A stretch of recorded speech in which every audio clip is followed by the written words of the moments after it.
কয় জিনিস বুঝুর্গ মানে না, এক নম্বর হইল কর করে টাকা, দুই নম্বর হইল ক্ষমতা, দুই নম্বর হইল ক্ষমতা পদবি পাওয়ার জন্য। প্রতি একটা ভাব আছে না, আমি মসজিদের বহুত কিছু, আমি অমুক জেলার অমুক কিছু, আমি অমুক জেলার এই সেই, এটা একটা পাওয়া। দ্বিতীয় নম্বর হইল নারীর প্রতি, নারীর প্রতি চুপে চুপে সবাই করে, বাইরে হইয়া গেলে এসবে আর নড়ে আর সরে আর কি। কারোটা উপরে উঠে, কারোটা উপরে উঠে না, কারোটা দেখা যায়, কারোটা দেখা যায় না। পায়জামা কিনলে সবাইই সুন্দর দেখা যায়, তিন জিনিস বুজুর্গ মানে না। যারা নিজেকে কন্ট্রোল করতে পারে, যে নারী থেকে নিজেকে বাঁচায়, সেই জামানাত হযরত ইউসুফ আলাইহিস সালামের মর্যাদা পাইবে। সে নিজেকে ক্ষমতা থেকে, মোহ থেকে বাঁচাইতে পারে, সে বর্তমান ইমামে আযম আবু হানিফা রাহমাতুল্লাহ আলাইহির মাকাম পাইবে। আর যে ব্যক্তি লোক থেকে, টাকা থেকে নিজেকে বাঁচাইতে পারবে, সে তো আযম থেকে বাঁচাইল। যে নিজেকে গুনাহ থেকে বাঁচাইয়া নিল, সে জামানার ইউসুফ আলাইহিস সালামের মতো মর্তবা পেয়ে গেল। জোরে বলি সুবহানাল্লাহ। বলে বিশৃঙ্খল সমাজ সৃষ্টি হয় কেন? মানুষের অহংকার আসে, অহংকারের কারণে, আত্মগর্বের কারণে বিশৃঙ্খলা করে।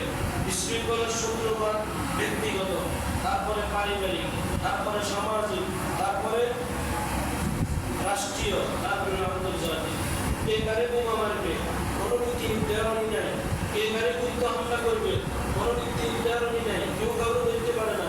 বুলেটে বুলেটে টাচ হইতেছে, ড্রোনে ড্রোনে হামলা হইতেছে, মানবতা নাই।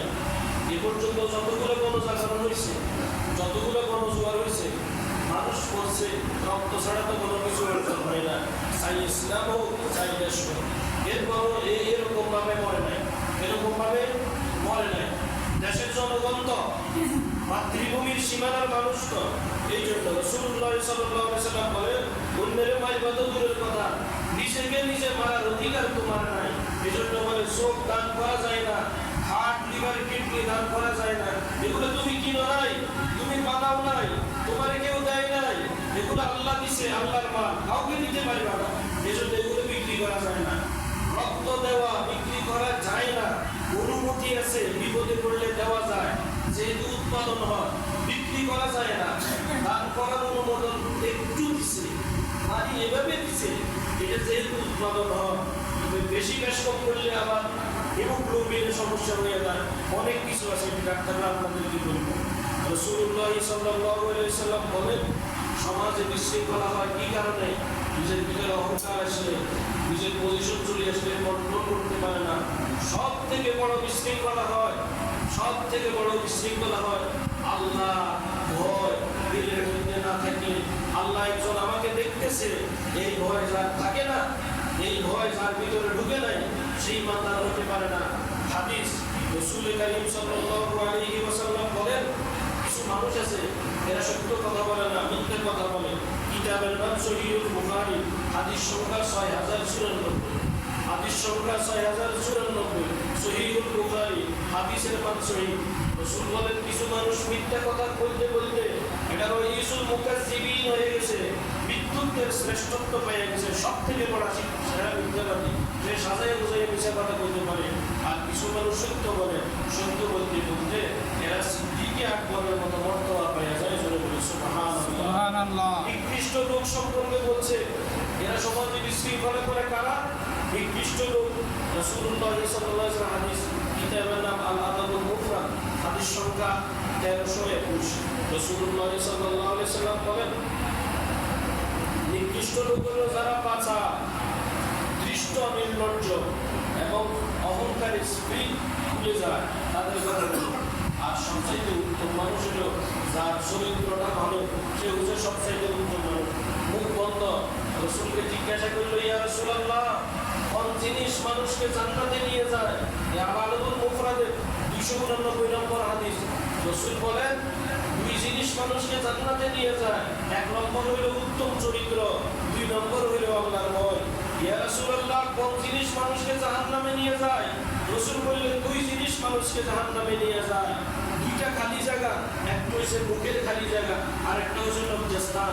এই দুই জিনিস মানুষকে দলে দলে টানি টানি জাহান্নামের দিকে নিয়ে যায়। মসজিদে আসছি নামাজ পড়তে, কথা বলার কারণে ইবাদত নষ্ট হয়ে গেছে। আপনার ঘরে গেলে আমি জোরে কথা বলতে পারি না। আল্লাহর ঘর কি একটা অবস্থা! এখানে নয়, হাজার হাজার মসজিদ, লাখ লাখ মসজিদ, একটাতেও আদব কায়দা নাই। মানে কোথাও ঢুকতে সিস্টেম আছে, লিফটে ঢুকার সিস্টেম আছে, কারো ঘরে ঢুকার অনুমতি আছে, ফ্ল্যাটে ঢুকতে অনুমতি লাগে, কলিং বেল দেওয়া লাগে। আমি আরেক বিল্ডিং এ ঢুকতে পারি না, সিকিউরিটি গার্ডকে আপনার পরিচয় দিতে হয়। কিন্তু আল্লাহর ঘরে ঢুকার বেলায় আদব রক্ষা করি না। এই জন্য মানুষও আমাদেরকে আক্রমণ করতে, আঘাত করতে আল্লাহ পরোয়া করে না। একজনের হত্যার কারণে গোটা জমিন কেঁপে ওঠে, একজনের মৃত্যুর কারণে আসমান জালজালাতা আরশির রহমান, আল্লাহর আরশ পর্যন্ত কাঁপে ওঠে। সেই মুসলমান কোথায়? হারাম খেলে দোয়া কবুল হয় না, এই জন্য দোয়া বলে কবুল হইতেছে না। রাসূল কারীম সাল্লাল্লাহু আলাইহি ওয়াসাল্লাম বলেন, আমি কি তোমাকে বলবো উত্তম চরিত্র কাকে বলে? হযরত আব্দুল্লাহ ইবনে মুবারক রাহমাতুল্লাহি আলাইহি বলেন, হাস্যোজ্জ্বল চেহারা, কথাবার্তা করতে একটু হাসি মাতি বলেন, নম্রভদ্র দেওয়া যায়, দান করার সময় উত্তম জিনিস দান করে, হাস্যোজ্জ্বল চেহারা, আর দান করতে উত্তম জিনিস দান করে, কাউকে কষ্ট দেওয়া থেকে বিরত থাকে। তিরমিজি শরীফের 2005 নম্বর হাদিস। এটা দর্শী কিতাবেও যেমন, বাংলাতেও তেমন, আন্তর্জাতিকেও তেমন। 2005 নম্বর হাদিস।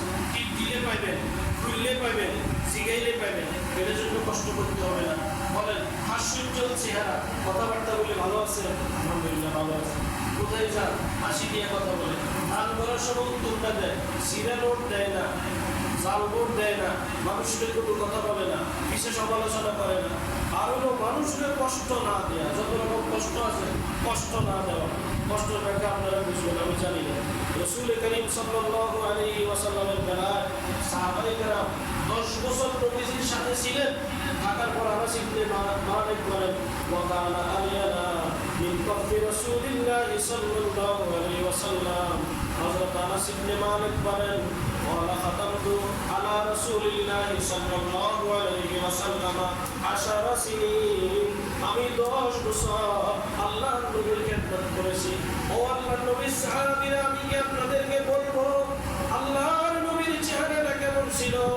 আপনারা তো দেখেছেন আল্লাহর নবীর চরিত্র সম্পর্কে 10 বছরের খাদেম বলে, আহসানুন নাসি খুলুকা, কুল কায়নাতে যত মানুষ দেখেছি সব থেকে সেরা চরিত্র মুহাম্মদুর রাসূলুল্লাহ সাল্লাল্লাহু আলাইহি ওয়াসাল্লামের।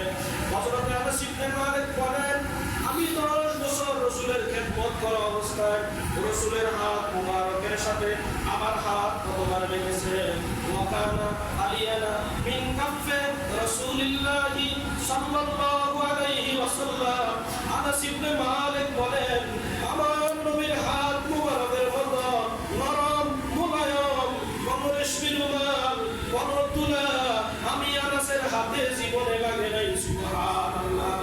যে নবীর সুন্দর চেহারা দেখলে নিজের ভিতরে ঈমান বাড়ে, যে নবীর হাতে হাত দিলে ঈমানটা বাড়ে, ওই নবীর সুন্নত মানলে, দিন মানলে, শান্তি শৃঙ্খলা মানলে জমিনটা আবার আবাদ হয়ে যাবে। সুবহানাল্লাহ।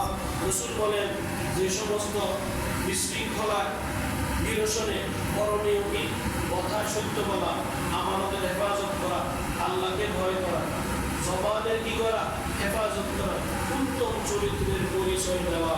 আল্লাহ